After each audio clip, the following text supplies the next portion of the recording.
Borders Czar Tom Homan has said the mission for ICE agents sent to the nation's airports is to, quote, help TSA with security, help move the flow of people through those lines. And that may be true, but a new report in the New York Times raises the question of whether there's more to that mission. The report points to a TSA program which tips off ICE and has led to detentions at airports, like this tense scene Sunday night in San Francisco, when a mother and child were detained by plainclothes agents. What is your badge number? This is illegal. We need to see your badge number. Then show us the Show badge. your badge number. Show us the badge. This is an illegal arrest. Show the badge number. It's okay. We'll wait I here. need to see your Ma'am, badge step number. back. Step back. I don't know who you are. You could be someone Ma'am, step kidnapping back. her. Okay, we should call the police. Call the police. Call the police. Joining us, New York Times reporter Hamed Ali Aziz, who covers the Department of Homeland Security and immigration policy, along with co-host of FAQ NYC and Fordham University Associate Professor of Political Science, Christina Greer. All right, let's get the facts here. Hamed, talk to me about what TSA has been doing and helping potentially with ICE at airports. Yeah, I mean, this is a program that launched last spring quietly. And what we found late last year was essentially TSA and ICE are working together in order to alert ICE officers and agents across the country about the impending flights of migrants who have deportation orders. So essentially giving these officers a heads up that these migrants are going to be flying, they're going to be going to the airport at a certain time, and for the officers to be there to arrest them. There was a famous case late last year of a young woman who was visiting her family from Boston Logan Airport to Texas, and she was arrested at Boston Logan Airport by ICE. And that's really the way that I first started to dig into what was going on here. And of course, her case was wrapped up in this program as well. So it's unclear if that woman, Miss Lopez Jimenez, who was a native of Guatemala, knew that she was under a final deportation order. Am I understanding that correctly, Hamed? Yeah, a lot of migrants, they get these deportation orders. It's known as in absentia. They haven't shown up to the hearings and the judge orders them removed.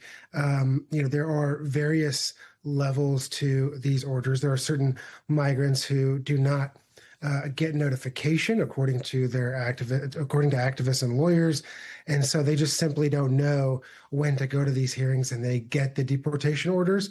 And of course, there are those individuals who decide not to go to court and try to stay under the radar and out of, the reach of the federal government. So there are hundreds of thousands of these types of cases and these types of orders historically, and she happens to be one of them. We haven't spoken with her yet at this point. What makes this so interesting, I mean, that's 100 reasons, but right now, the president has sent ICE to the airports. ICE does not have a good reputation around the country. It's not popular. Most people don't like it. Half of the country wants the entire organization to be abolished. And so you see ICE at the airport and you worry that they're doing stuff like this, and then you see evidence they're doing stuff like this. Isn't that doesn't it backfire to have so many different Americans from all over the country interact and have ICE be that visible to them in this moment of heightened tension at airports especially? Right. One would think that because public opinion has been so clear about how Americans feel about ICE, that you would not want to have sort of armed men at an airport, not assisting, by the way.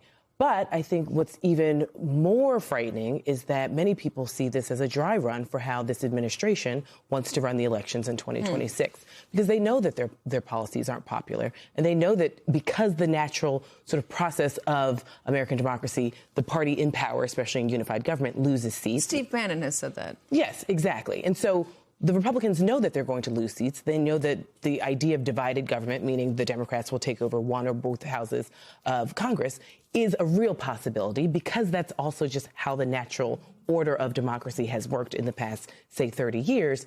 because of that, this is why we're seeing the push through of the SAVE Act and this real aggression. It's not about, making sure we protect the integrity of our elections. Voter fraud is minuscule, if non-existent. It's really about putting people in these databases so that ICE can actually go after these quote-unquote criminals. And now we've seen the definition of criminal move. Before it was rapists and murderers, and now it's anyone who has stayed in this country longer than they were supposed to. They are in the Or anybody under the who's umbrella. crossed illegally is considered somebody that is fair game. All right, so Hamid, the other piece that you had in the paper in the Times was about Gregory Bavino. It was a profile of him, and boy, was it a fascinating, absolutely fascinating read. And if you might have thought that Gregory Bavino had some regret about what happened or was doing some introspection, no, that's not the case. He, in fact, thinks he should have gone farther. Give us a little bit about this profile of Bavino. What'd you learn? Yeah, I mean, Greg Bavino is somebody that I've tracked for the last, year, really, as his rise from the individual running operations in Los Angeles. This protest really kicked off there to taking his more aggressive approach across the country. And, he really led on a few different things that happened during the course of his time, really being empowered by the DHS secretary, the former DHS secretary, Kristi Noem. He talked about how there was a clash with a National Guard commander in Los Angeles. There was this infamous operation that Bavino led in MacArthur Park there in Los Angeles, where they're, just full out forces going through the park. And the commander had told him, hey, people could die, people could get hurt. And Bavino took that as something this commander was trying to get him to, maybe stop this operation. And Bavino said, yeah, that's possible. We're going to keep going on with this. There was also a clash with ICE officials at this also very viral operation in Chicago, where they, basically sent in loads of agents to clear out an apartment complex there. There were helicopters, people rappelling down from the helicopters. And there was this moment where they were, basically they'd arrested these families, these undocumented families, and the ICE officials there on the ground were resisting taking children to their facilities. And Bavino essentially said, you're going to do this. He overrode those concerns and said, I'm the one in charge here. This is what's going to happen. So it really led on that, obviously the message from DHS over the past year was this really consistent, everyone's on the same page situation, but clearly there was this tension brewing. Bavino even mocked Tom Homan at one point as well, saying, you're not going to see me taking a bag of money. So there's a lot going on underneath the surface, more so than we thought.